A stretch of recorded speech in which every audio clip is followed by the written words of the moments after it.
বাংলাদেশ ব্যাংকে সাংবাদিক প্রবেশে কড়াকড়ির ঘটনায় কড়া সমালোচনা করেছেন বেসরকারি সংস্থা সেন্টার ফর পলিসি ডায়ালগ সিপিডির সম্মানীয় ফেলো ডক্টর দেবপ্রিয় ভট্টাচার্য। তিনি বলেছেন, এতদিন তথ্যে নৈরাজ্য চলছিল, এখন অপঘাত ঘটছে। বাংলাদেশ ব্যাংকে সাংবাদিক প্রবেশ করতে দিচ্ছে না, এর মানে তা কি বার্তা দিচ্ছে?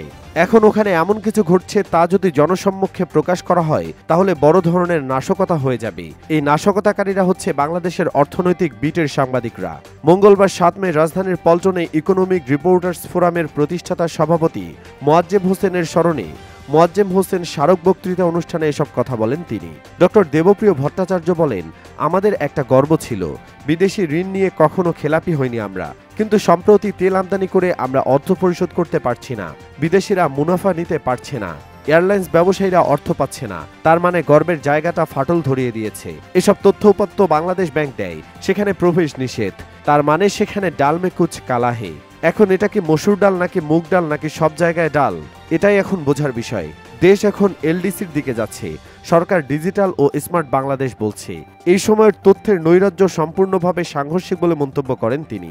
ইআরএফ এর সাধারণ সম্পাদক আবুল কাশেমের সঞ্চালনায় অনুষ্ঠানে বিশেষ অতিথি হিসেবে অংশ নেন সংগঠনটির প্রতিষ্ঠাকালীন আহ্বায়ক ও ইংরেজি দৈনিক দ্য ফাইন্যান্সিয়াল এক্সপ্রেসের সম্পাদক শামসুল হক জাহিদ এবং ইআরএফ সভাপতি রেহায়েত উল্লাহ মির্ধা।